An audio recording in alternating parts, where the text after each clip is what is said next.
things before we start filming. We've got a surprise.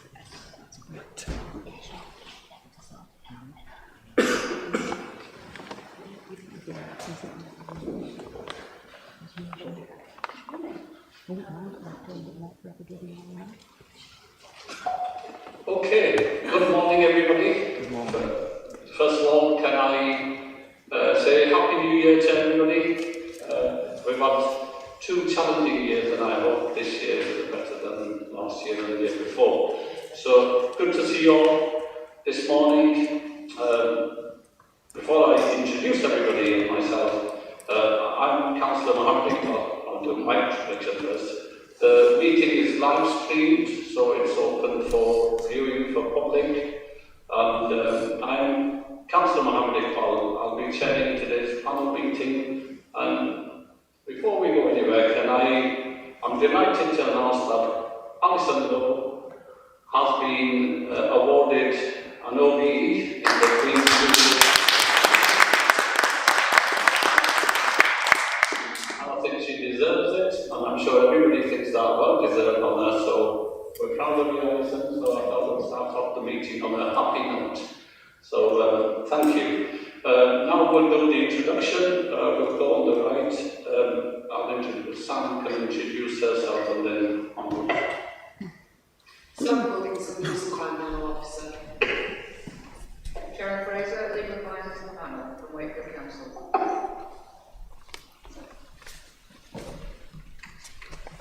Model Timothy, Wakefield Council. Conal Verk, Leeds Council. Paul Sullivan, Brentford Council. We'll keep in the top row. Shannon Moore, Engagement Manager, Police and Crime Team for the Combined Authority. Julie Reid, Interim Police and Crime Authority.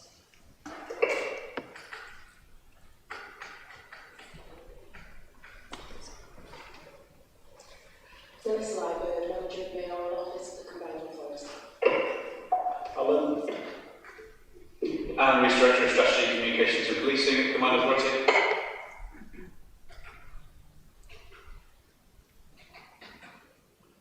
Alison Lowe, Deputy Mayor for Police and Crime. Tracy Braden, Mayor of West Yorkshire. Chief. John Lawrence, Chief Constable, West Yorkshire. Councillor Sylvia Whittaker, Coldendale. Mark Thompson, Police Council. Councillor Amanda Carter, Leeds Council. Trevor Lake, Independent Member. Jo Sykes, Independent Member, and really sorry I took an urgent call about my mum's care that I'm going to take. Councillor Sarah Courtney, Coldendale. Wendy Stevens, Research Manager, Policing and Crime. Erica Doran, Head of Policy and Delivery, Policing and Crime, West Yorkshire Combined Authority. Fiona. Fiona Grandin, Support Officer, Wakefield Council. And Constable Tigerson, Bradford. thank you for the introduction. Apologies, Sam. We've had apologies from Nicole Sharp. Just one apology from Nicole Sharp. Okay. Can I just also make clear, I've got this little cough. I've had 2 PCR tests. I've done muscle flow tests this morning. I'm clear. Please don't run away with my cough.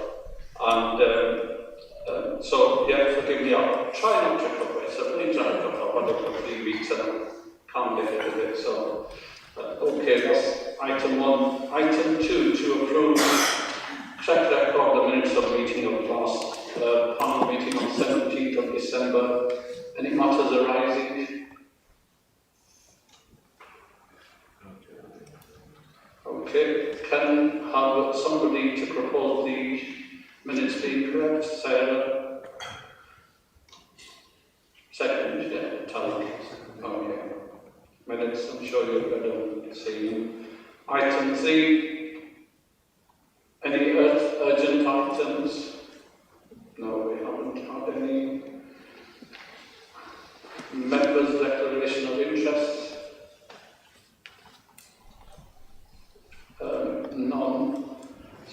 takes us on to item 5, review of the draft police and crime plan. Does somebody want to speak from it? Thank you so much, Chair, and thank you to everybody for being here today. And I really welcome your involvement in the police and crime plan. As you know, it's still at consultation around the precepts, but your engagement is absolutely vital. And if you would indulge me, I'm going to just read my opening remarks, because I know this will go on the record for the police and crime plan itself. So, as you know, since June 2021, the Police and Crime Panel have been having regular updates on the plan's development and an opportunity to feedback on progress and provide suggestions for the direction of travel. So much work has gone on. I would really like to thank our team over the last 6 months to provide a solid evidence base for the new plan. 2 key elements: a programme of consultation and engagement to understand the public's views and views of partners, and of course the development of a needs assessment. And the findings of these 2 extensive exercises were presented to the panel, as you know, in December 2021, as a high-level structure and strategic oversight. Now you've had more time to look at the draft plan itself. All the work through the consultation and engagement, including West Yorkshire Police, and the needs assessment, as well as my manifesto pledges, focus and priorities, have now been consolidated into my first ever plan. And it's a plan I am so proud of, as it sets out a clear new direction to bring together partners and powers to create a public health approach to policing and crime in West Yorkshire. I want people in West Yorkshire to be safe, to feel safe and have trust in their police, and know that action will be taken if they or their loved ones are ever harmed.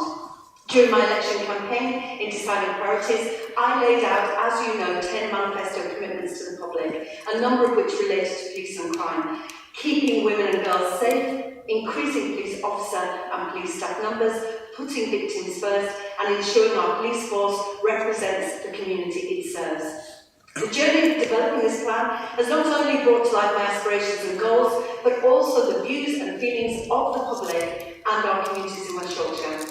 Through this process, we've undertaken one of the widest consultations ever in West Yorkshire. We met with and spoke to older people, young people, sex workers, police, black, Asian and minority ethnic communities, Gypsy Roma travellers, families, community workers and representatives from business, support, health and education. And we heard loud and clear what needs to be done. This police and crime plan goes some way to setting our direction of travel for the next 3 years. But of course, we must be aware that what's a good intervention now may not be needed in 3 years' time. So we have to be agile, we have to be flexible and able to respond to the current and changing government landscape. The plan will be a live document updated on an annual basis. I really hope that members of this panel are as excited and as enthused as I am about what we can achieve together. And I really look forward to hearing the feedback from the panel. Thank you, Chair. Thank you. Shall I open up the questions? Comments? Please, I'm really looking forward to hearing comments and suggestions. We are all part of this process. You know your communities and you can help us make this even better. Thank you, Mayor. Okay, we'll start off with Paul Sullivan. Thank you, Chair. Agile and flexible, very important words. And here's an opportunity. In the light of the recent Court of Appeal judgment that the College of Police's hate crime operational guidance was unlawful on the grounds of interference in freedom of expression and proportionality, 1. Has the Mayor altered the policing plan in the roughly 4 weeks since the judgment? And 2. Will the Mayor be insisting on the deletion of hate incidents for those who have been logged against their records? Thank you, Mayor. If you turn the mic on. Thank you. Thanks. I'll pass this over to Alison. Yeah, as you all know, I am the National Association of Police and Crime Commissioner lead for Equality, Diversity and Human Rights, and within that sits hate crime, so I am very well briefed, on this issue, and so it's right that I respond to this question because I'm actually part of a group that's looking into what this finding means for not just us here in West Yorkshire but also nationally. So this related to a person who made some transphobic comments online. The recipient of that transphobic comment reported it to the police, and the police recorded this as a non-crime hate incident. But the person who had this then recorded against them took this to the courts, and the outcome that you've just described was reached.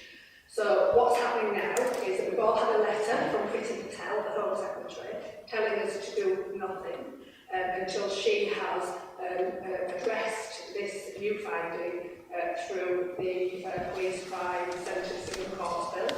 So she's going to bring some guidance to that bill, and when she's done that, we will know what our next steps are.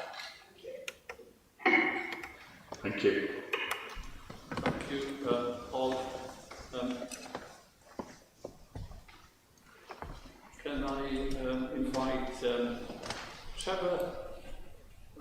It's on the also you've got a few comments for Trevor.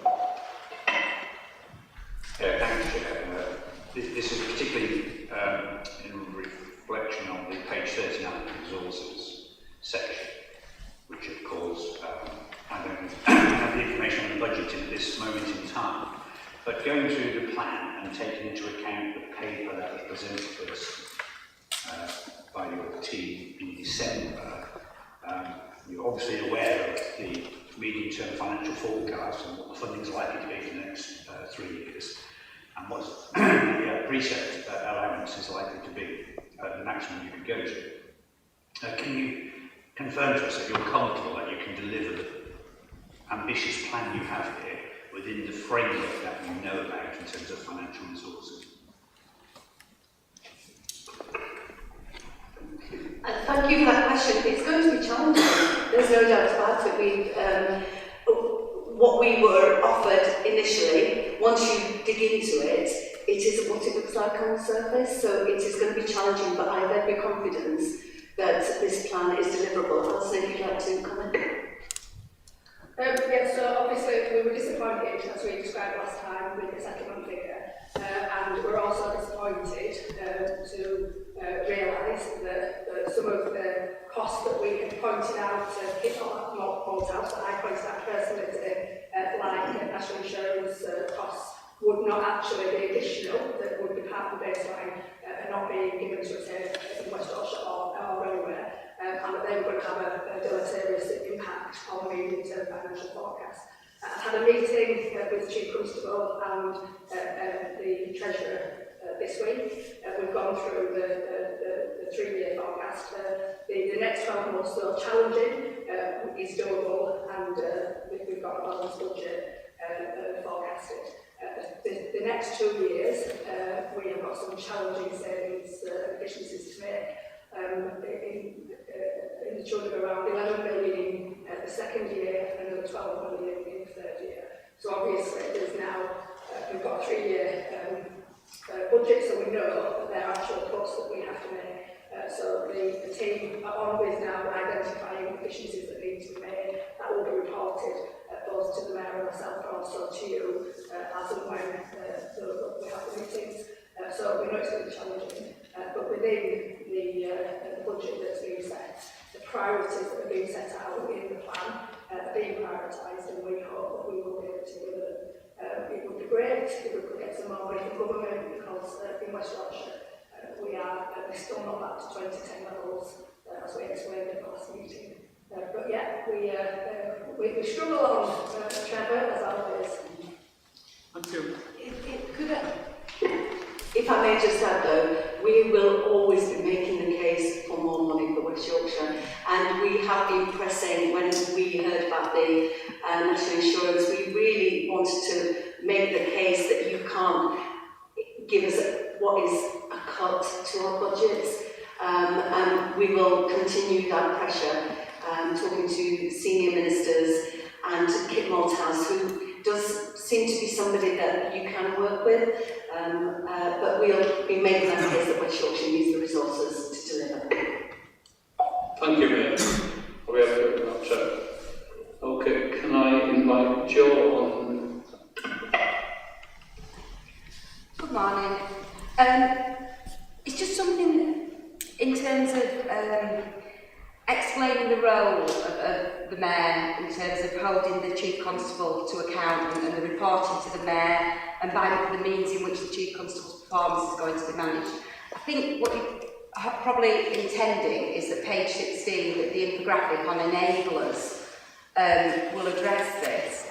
I just think that if we take our knowledge and understanding of policing and crime away from ourselves and look at this as somebody just from the community, we might not really understand what the responsibilities of the different meetings within the government structures are, you know, what the bilateral meetings between the CC and the PCC are, what the role and responsibilities of the Joint Independent Ethics Committee.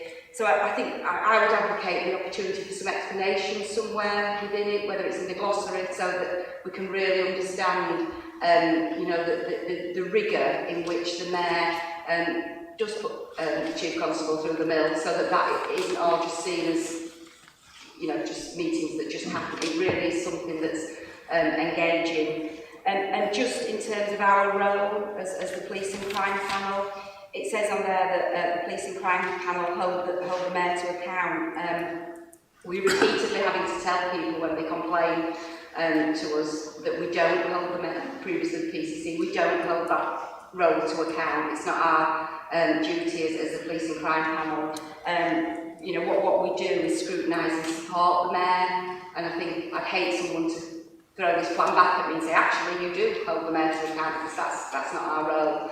So I think if that could be changed to reflect that as well, it would be useful. I definitely think that whilst I probably understand 80% of what that does and how it operates, if I was coming at this without a background in criminal justice, I might not find it as easy. So I would definitely advocate some explanation and clarification so that we're really clear about the roles and responsibilities within the structure. Thank you. Thank you, Joe, thank you so much for that, and I want to reassure you that my instruction and request to the team was I've asked the public to help me with my thinking with our consultation.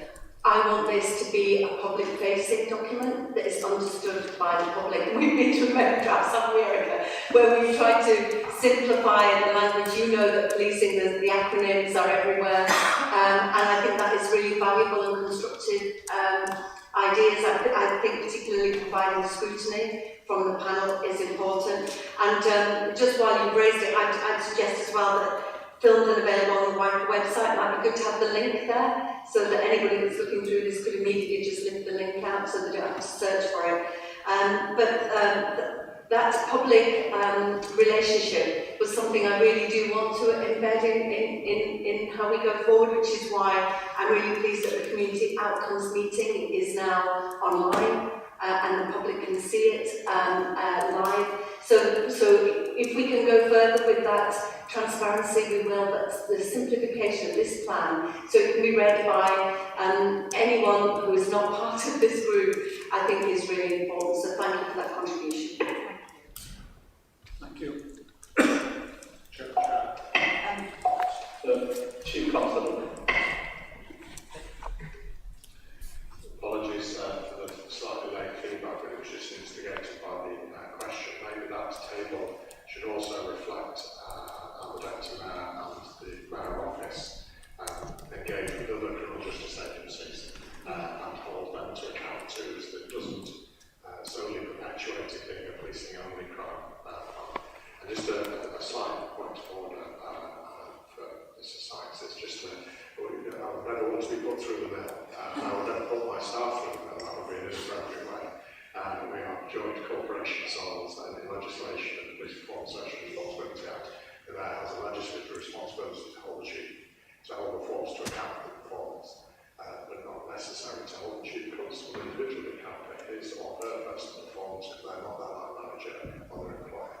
But I do understand wholly and welcome the sentiment of what you say. And I can can assure you as the recipients of those accountability meetings, it's not always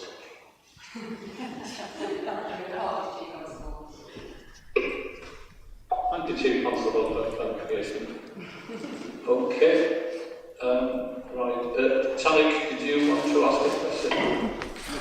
Thank you, Chair. Just on page 18 about integrated and partnerships, perhaps it's a bit vague in the sense that cultural public who may not. Sorry, I'll get closer to the mic.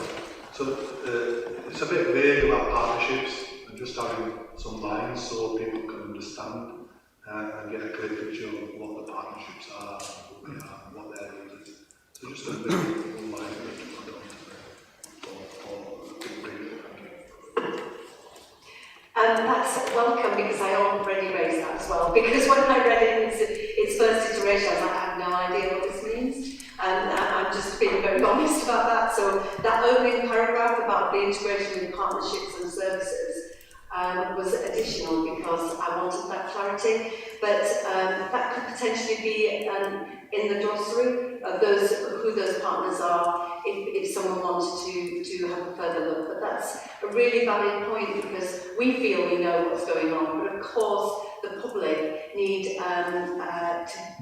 come with us to understand who these groups are and their importance in our thinking. So thank you for raising that topic. Okay. Councillor Carlberg.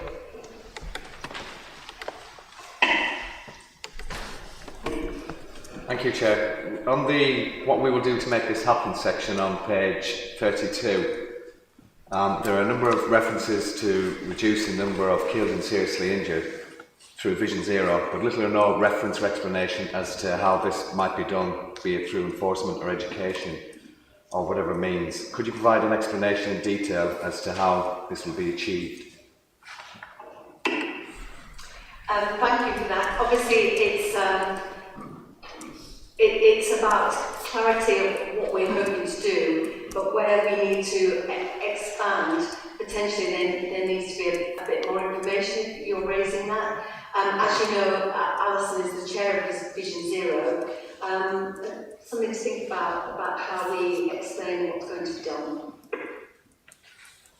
So the new Vision Zero board met for the first time in December, which was brilliant, and we have representatives from members across the whole of the 5 districts, which is equally pleasing. We've also got some from public health, and all the 5 directors of highways were present too. And we're going to have some lived experience there, so people who've actually either lost loved ones or have been seriously injured will also be present on board to keep us accountable to the people of West Yorkshire. We're like a gold group in policing terms, so we're a strategic body that has brought the Vision Zero methodology. So there's a Vision Zero strategy, a national strategy, and we've got the outline of what Vision Zero might look like for the whole of West Yorkshire, and each of the 5 districts is going to develop that to meet the needs of their own districts and their own populations, and that's going to be brought to the group in a future meeting. Also, there are some clear metrics in the Vision Zero strategy, the national strategy that's been developed, that we will be utilising as part of our own performance framework. But we won't be doing the work will still be held by the 5 directors of highways, so it's still local to your district, and they will be the implementation group for the Vision Zero work. We've got terms of reference, which I'm very happy to share with anybody who wants to see it. That's been agreed by the membership, and the performance framework will come, but it will be developed by the strategic roads group. It won't be developed by us because we're not the implementers. It will be those 5 directors of highways. So when we've got that, very happy to share that as well. We'll keep it involved in all the work. I wonder, Alison, if there's any opportunity for information or a link in the appendix, or where somebody could, if they saw that in their plan, they might want to know more about what that actually looks like.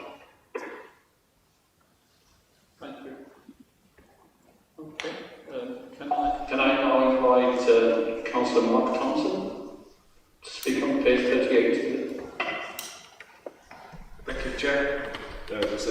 Yes, it was a question on page 38, reference to the strategic policing requirement. Just wondered, some of the items that are in there that got dealt with later on in the year, as it states, why some of these are only based in the strategic policing requirement and not in the draft police and crime plan, which would be things like serious and organised crime, which obviously is a localised problem as well as a national problem, threats to public order, and just wondered why some of these weren't built into the draft police crime plan and just seem to be drifting over into the SPR, unless I've missed something. I'd like to think that all of these elements are in some way reflected in our plan, but this is a strategic expectation from government. So this is my plan of what I'm hoping to deliver, and working alongside the statutory expectations from government for the force itself. But Alison, if you'd like to comment as well.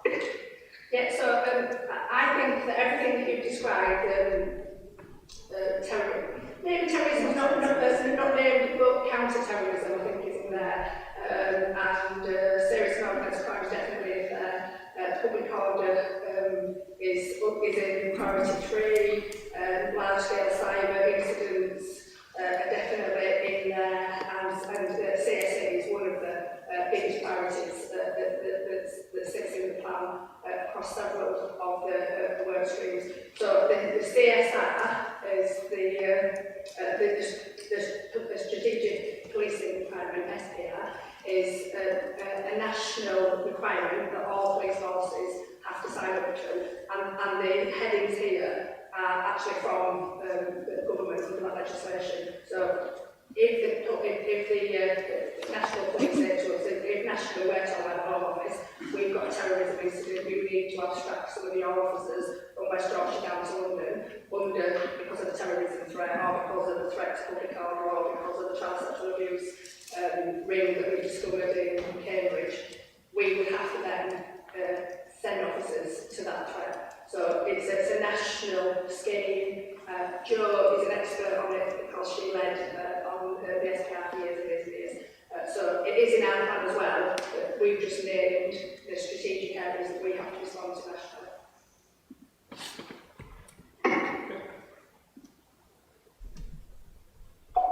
Okay, can I now invite Trevor again?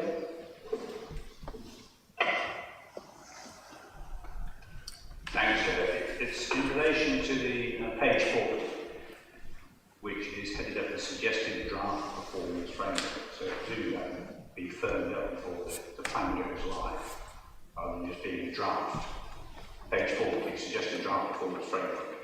That some of the metrics on there don't really align with how you're going to measure the indicators. So, for example, on page 41, halfway down, improved police workforce representation, it simply says percentage of workforce from ethnic minorities joined as leaders.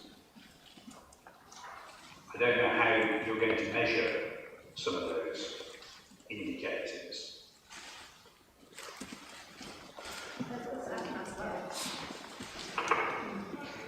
Because the police collects all that data, so as you'll see later on when we do the workforce, when we do the equality workshop, you'll see all the data that the police collect on their workforce. So we've got a baseline, so we know where the police are now, and through the Uplift programme, there's real clarity. The national programme tells us how we report against those national metrics for recruitment women and recruitment of people from black, Asian, minority ethnic communities.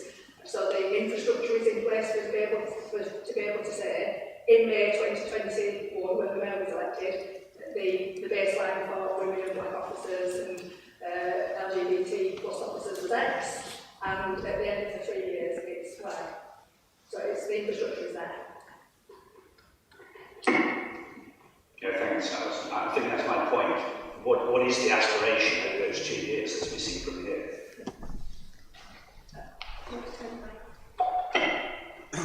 I think the difficulty for us is we've got a target that's been set by the uplift programme. We could have put that as the target. We know we're going to get there. We'd like to go beyond that. And so we want to work with police to be open and honest about where we're getting to. But we don't want to say you've got to get to 15% or to 20% or to 25% because we don't know what all the different things could be happening across West Yorkshire. We don't know what's coming around the corner. And also, West Yorkshire police will be comfortable with us saying it's got to be 20% when the baseline is so low at the moment. Let's get to the uplift figure. We didn't want to limit ourselves by saying the uplift figure, which the police have to achieve anyway because it's a condition they'll get the money. We want to go beyond that. After the 3 years, if we're here, if we decide we want to stand in, if the public decides they want us, maybe then, having got to the position that we've got to, having new data from the last census that we did last year, we'll have that new data, we might want to then set some numeric targets around that, because we'll all understand exactly what's possible, where we are, what the opportunities are. But as we stand at this moment, we want to have better representation, and we know we're going to hit the uplift figures, but we hope that we'll go beyond those. If I may also just add that, of course, we're comparing ourselves with other forces. So we want to be the best in class. So there'll be other forces with their own data, and we can measure ourselves against some of the other forces with the same challenges we face, and ensure that whatever our instinctive benchmark is, that we go further. That is just the floor, not the ceiling, that we will always strive to ensure that our police force represents the people that they serve. Yeah, thanks. If I could just come back on that, I think it's very admirable to have the discussions and agree the targets jointly, but my point with all of these metrics down here is that there are not any indicators for any of them on what you intend to achieve. So you could achieve by 1 in any of the metrics, and you've achieved it. You could fail by 1, or be short by 1, and fail it. So I think it's beneficial for all of us if we know what the ambitions are, what your proposed aims are, and presumably there must be a set of delivery plans that sit below this to show how you're going to get over the next 2 years, because you've only got 2 years left of this plan, really. It's up to 2024. How are you going to get to the figure you aspire to, or would like to hit, or you've agreed with the force that you're going to go for? How are you going to get to it over the next 2 years? And those delivery plans may well sit under here with figures in. Otherwise, we can't sit down and have meaningful discussions about how well you're doing on your journey to get where you want to be. And if there are a set of delivery plans below this with numbers in, then can we have an indication when we might be able to see those to support this plan? Thank you for that. Can I just say thank you for the reminder I've only 2 years left to deliver on the public of West Yorkshire. It does keep me awake at night. If I may just pass over to Alison on the numbers. And if I could just say before I do, that I'm hoping that the tone of this plan would be the biggest indicator of our ambition for our region and the way that we want to disrupt the model, we want to go further than other forces to be the best we can be. So I'm hoping that you feel that ambition. I'll just pass over to Alison. Yes, so clearly you get performance data every quarter, which gives you the ability to see what progress has been made, and you can judge us at that point. So that's your gift that you can do that. Also, we know that some performance and some metrics, some indicators, if you want to say to the police you must do X or Y, that could become a perverse incentive in some cases. So what we're going to do is work with the police on getting the best metrics, indicators, evidence of success. And also, remember, we do intend to do what we've called daughter strategies sitting underneath. So there's a criminal justice one coming, there's a bar one coming, they're all in the plan. And when we do those plans sitting underneath this police and crime plan, they will have more data in, but obviously in the intervening period you've got the delivery coordinator that shows how West Yorkshire Police is performing and therefore how we perform. Thank you. Councillor Amanda Carter. Sarah will be last to sum up. Thank you. Trouble switching it on then. Yeah, I wanted to talk about child sexual exploitation and child abuse. It's one of the things that the public are very concerned about, and rightly so. And the plan talks about protecting women and girls, which I wholeheartedly support. It also talks about reducing missing children, but I'm concerned that it doesn't emphasise enough on child sexual exploitation and child abuse, because we know through lockdown, don't we, that child lines calls went up dramatically because children were suffering. And I understand that the police don't just work with themselves to achieve this. They have to work with children's services and with health. But I'd like to see a bit more in the plan that emphasises protecting children, not just girls, but boys as well. And I just think it's a bit lacking there.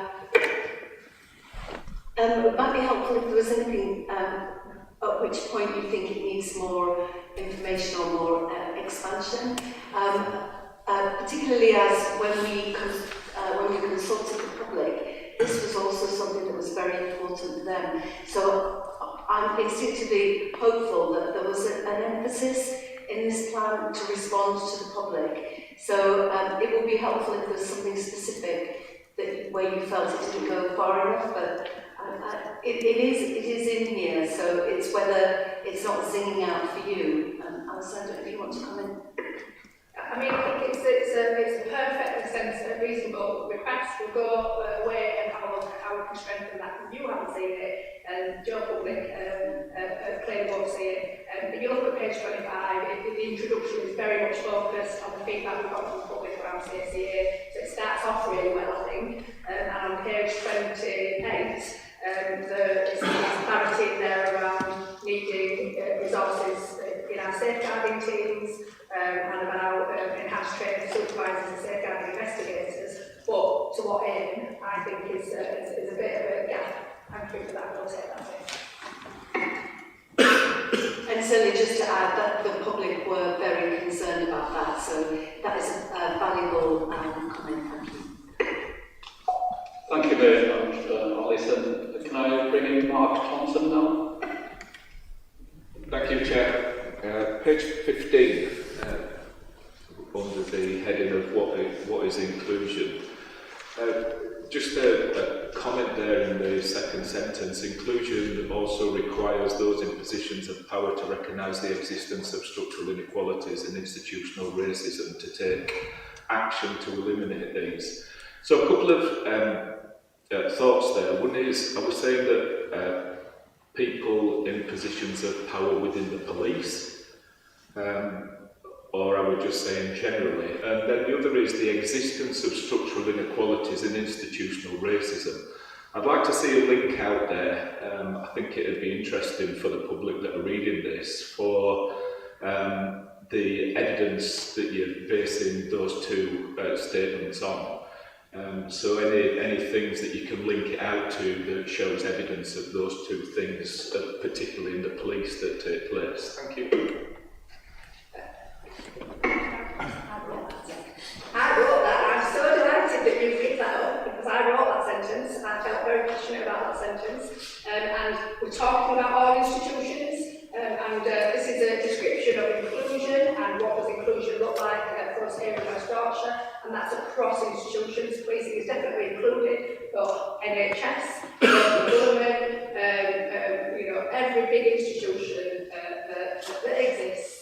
I think when you look at data, when you're looking at stop and search data, when you're looking at disproportionality and race disparities data across the board, that for me is evidence of structural inequalities and or what was the other one? Institutional racism. There's a debate currently nationally going on across policing about that term of institutional racism, and the National Police Chiefs Council is having a conversation amongst themselves, but they've recruited a woman called Abimbola Johnson to lead on their race programme nationally, and she has asked them to have that conversation members of the NPCC, that conversation is something that they want to engage in, and for others there is a difficulty because it harks back for some back to this theme of murder and the face report that followed. And many police officers believe that where we are now is not where we were maybe 40 years ago, and that may be the case. This was something that I felt passionate about. This is the value that Tracy got from asking me to be her deputy. I wanted it in this day. Thank you. And also, that may I say, that's why I'm really pleased we're doing the workshop later. So I'm looking forward to hearing what you have to say during the workshop. And can I welcome that addition, Deputy Mayor? Thank you. Mark? The only query really is because this is a police, plan. I'm just not clear on why it's just a general statement about institutional racism when it's a police draft plan. Okay, I admire your thoughts on it and the inclusion on this, but is it necessary in a police draft plan unless it's referenced to the police? Go on, sorry, Alison. It's reference to inclusion. It's an explanation as to what inclusion means, and that's what it is. It's a definition of inclusion, and inclusion applies to policing as it applies to local government, as it applies to NHS, etc., etc. And so we want to be inclusive across policing, just as we do every other arena of life, and that's why it's it. If I may just add as well, as the Mayor, I'm also part of an organisation, so it is a wider comment because, as I've explained before, the Venn diagram of the Mayor's office working with police, there is that interconnection. So I absolutely support Alison's inclusion. I think it will set that direction of travel with the honesty about where we are now in our society. And I know that there will be people in our community that will really sing out to them that not finally, but that we are listening to the lived experience of the people of West Yorkshire. Thank you, Mayor and Deputy Mayor, and I welcome your addition of this paragraph. I think it's about giving people confidence that they are included and we're listening to everybody and making sure that all the communities are reflected and respected equally. So thank you for that. Any other comments from any colleagues before Sarah on the draft plan? Okay, Sarah. Thank you. Because I know that we are going to be sending a report to the office. So following the meeting, we're going to publish a report from the panel which will summarise any recommendations and any bits, because I think there are a few sort of maybe little design queries or sort of, any sort of typos or any of that sort of stuff. I don't think it's worth sort of talking about those now, but they'll be in the report. But I think one of the things, and while I agree with the what the comments that were made earlier by Trevor about success, we need to know what success looks like. I do think that's a really important point. One of the things I'm really interested in to know is when we're going to see the delivery plan. That's the sort of question. The time frame. Time frame.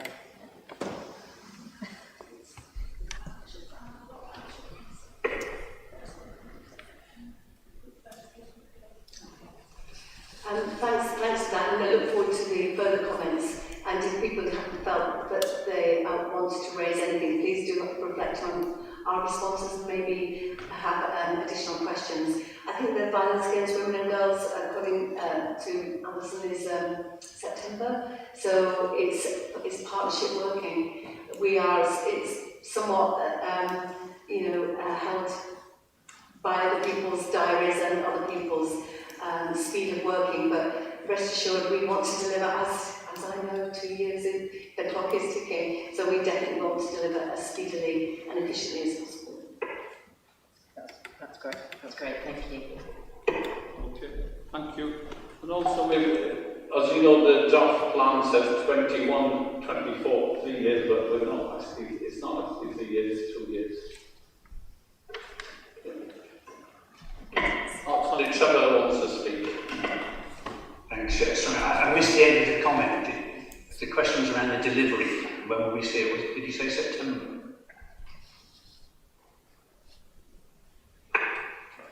My understanding is the Violence Against Women and Girls delivery plan is September, but that doesn't mean to say we're not delivering. So I shall see in the plan what we've delivered already over the last 8 months.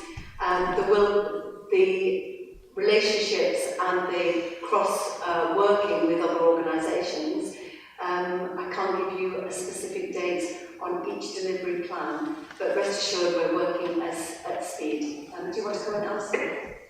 So we're working with all the community stage partnerships. We've engaged them with the plan, and we've already agreed with them how they're going to help us to deliver some of the work through the delivery plan. So we started talking to the PEG, the CSPs, the local criminal justice board. So all those conversations have started, and we've engaged them with plans that we think that they can start to do some really good work towards.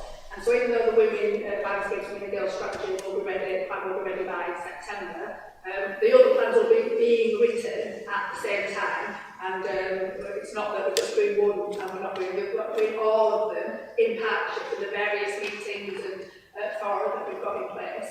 And we're hoping that as and when we're able to bring them on stream, we'll bring them on stream and obviously bring them here for consultation. But we work, it's a conversation, it's a co-production with all those partners. We can't say to all the local authorities, you have to do this. Although, because we give them over £5 million, we have already asked them for some performance information that they didn't give us before. So we've already started that conversation about some of the things we need them to do to help us to deliver, and we'll continue those conversations. So we can't say it's going to be an X, but we know that the sooner the plans are written, the better that will be. But we are delivering, as the Mayor's already said, we started to deliver before this plan has been put into place. That's why we're calling it 2021, because we started. Okay. Thank you. Thank you, Deputy Mayor. Any other comments on the plan from any panel members? Okay. Right. Well, first of all, can I thank the Mayor and her team for bringing this ambitious plan, with passion, passionately bringing this plan to the panel, and I welcome the plan on behalf of the panel and recognise the hard work that has gone into consulting and developing it to this stage. We hope that the Mayor and Deputy Mayor feel that the comments made today are positive and are intended to help clarify and strengthen a well-written report to ensure that it is comprehensive and understandable for the public and enables the panel to scrutinise and support your work going forward. Yeah, okay, so we welcome the draft plan, and we may send a note of few typos and suggestions on yes, those things. please, thank you. Yeah, so Sam has helped us with some, so rather than discussing those in the meeting, we'll forward that note to you in future. So, any other comments or anything on this item? The plan? No? Okay, thank you very much for all the hard work you have done.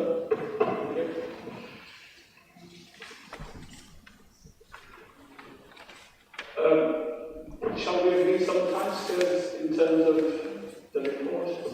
Yes, so we'll have to watch that.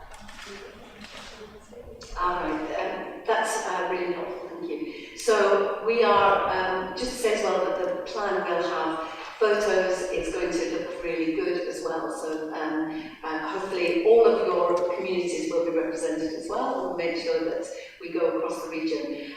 Just to let you know, Chair, that International Women's Day, which is March the 8th, we're having an International Women's Week, so if there are organisations in your communities that you would like us to come and visit and to speak to about police and crime, then we're happy to do that during that week. And on the Saturday of that week, at Nexus, we're having a symposium to celebrate women and girls, and we are launching the plan there. So we're trying to bring both things together and to make a really, hopefully make an impact with our plan that you've all helped us contribute, helped us frame and work through. So hopefully you will all be able to celebrate the work that we're doing that week and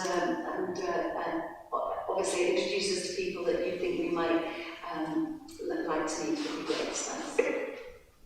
Okay. Are we clear on time frame? That's Saturday. Yeah. Yeah. Okay, so the 12th. yeah, 12, Saturday the 12th. Okay, thank you very much for that. And now we will move on to item 6, which is May's response to any current issues.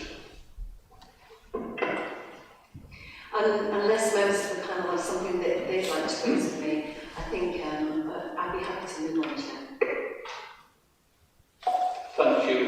Does anybody want to bring up on anything on current issues?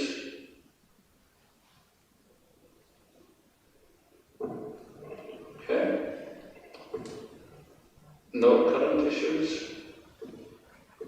Then we'll go on to item 7 in that case, publish key decisions to make a note.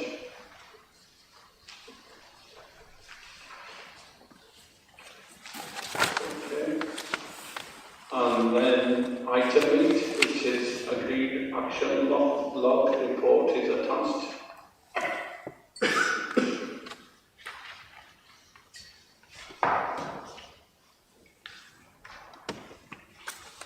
Nothing on that side? Okay, and then we've got the forwarded attached.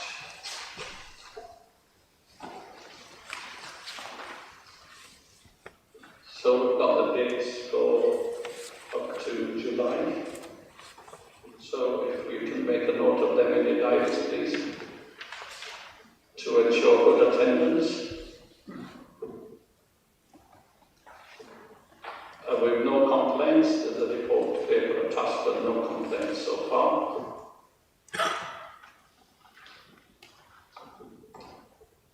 Any other business?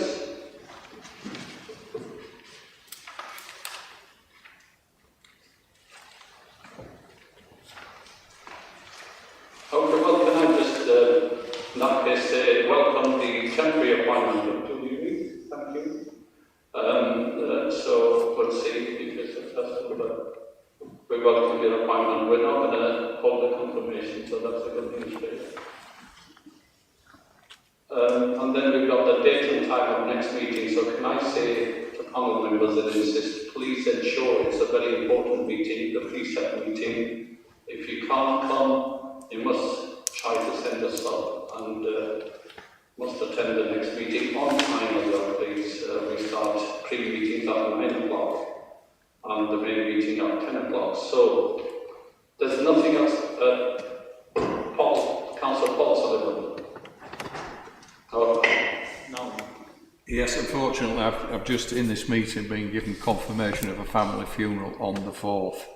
I am endeavouring to get an alternate, but I will not be here. Thank you. Thank you, Paul, for our condolences, and we hope that you're able to find us for that meeting. Thank you. And so the next meeting is on the 4th of February, and we will see you here. So this is the end of public meeting, and we've got 6 minutes if you want, 5 minutes comfort break, and we start the private session at 11 o'clock. That's okay. Thank you.